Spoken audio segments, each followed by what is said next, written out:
first of all, let me say it's nice to see all you people out here. It's a fun time for not only the players but the coaches. We're getting an opportunity to come out and play in the sunshine. We like what we've seen in the beginning stages of our fall program, and now we get into the serious side where we're looking to see who's going to win positions, whose spot is going to be on Friday night, who's going to be the midweek guy, who's going to be the closer. So it's a fun time for us as we approach this to evaluate. Coach, baseball's a little bit different. You kind of get that fall season, not only practice, but games as well. I mean, how exciting of a time is this for you, and what do you hope to gain from this fall?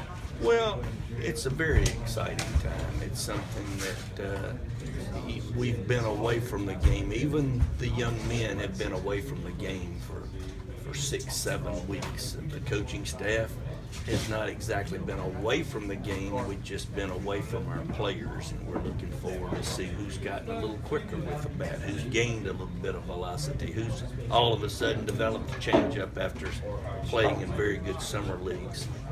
We will use this next 4-5 weeks and just totally evaluating who's going to play every single position. Who is going to be in the rotation? Yes, we have the 3 guys from last year back in our rotation, and they're certainly the front runners. But they know that there are a lot of other guys that are trying to get their spots. That's good for everybody.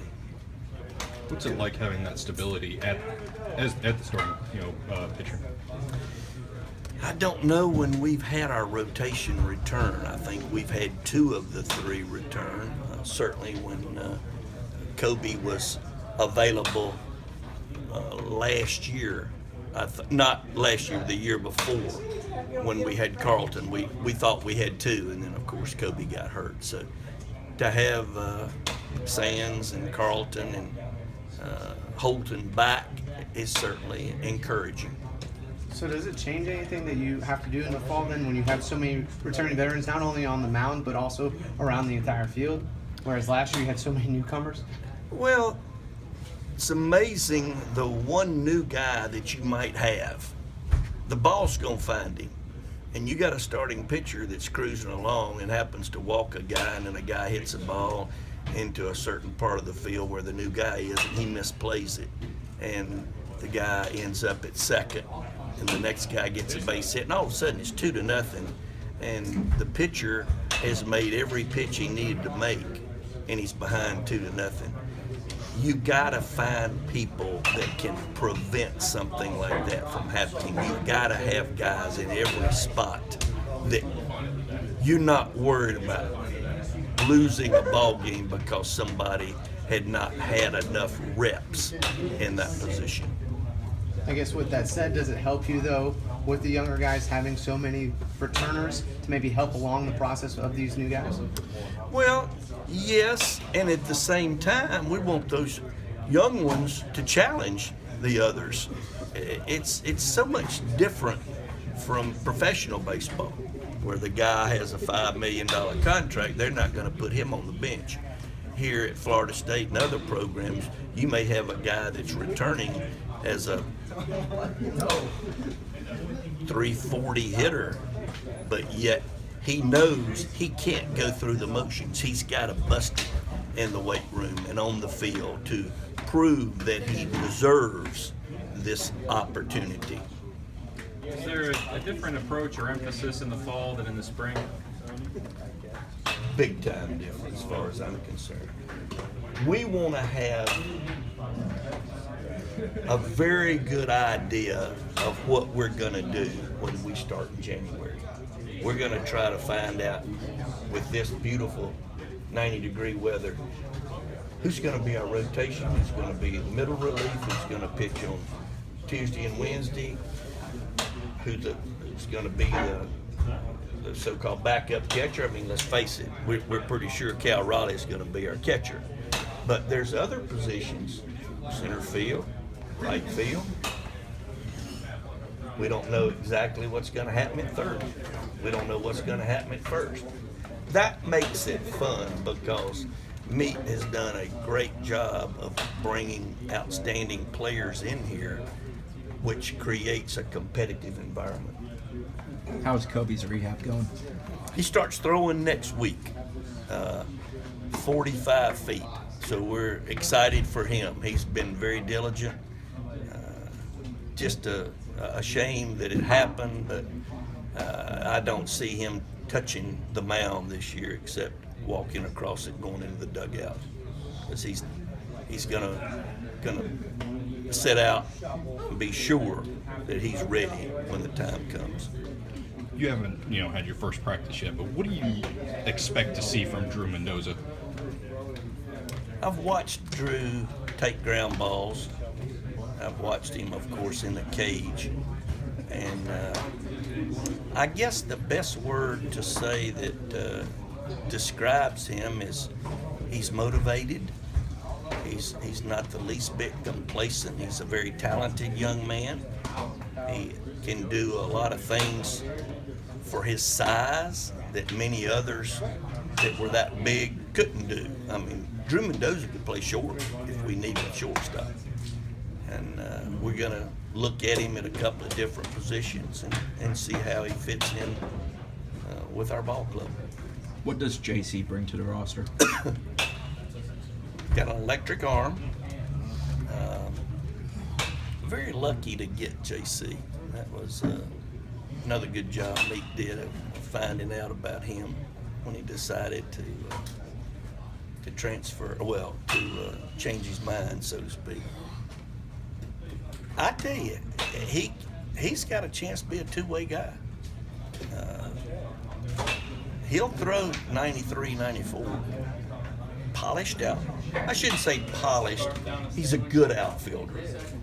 The offense is something that's going to have to be constantly worked on. He's got to come up with a consistent swing. He'll sometime run into one, and sometimes he carries that thing back with him too many times. Any early candidates in center field that you would like to fill that role? Well, certainly say that JC is in the mix. Ryan Mejia is a guy that can play there. Depending on what happens in left and right, if somebody's swinging a good bat, Jackson Luke can go play center field. We've got some different lineups that we can look at, and that makes it exciting.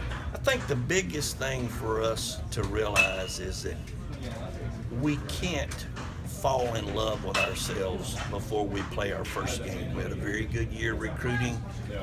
Mike and Mike did a tremendous job of bringing guys in. We've just got to stay even-keeled and realize that it's a long time before we open up. We have a tremendous amount of time to get better, to get stronger. Some of the guys will even grow half an inch to an inch. I've seen that many times in this program. So we're just hoping that the guys keep everything in perspective and continue to work hard to be the best they can be. Do you expect Holton to continue to be a two-way player, or do you think he'll concentrate on one or the other? We're looking at Tyler as just being a pitcher. We know he can play some first. He's a heck of an outfielder, I'll tell you that now.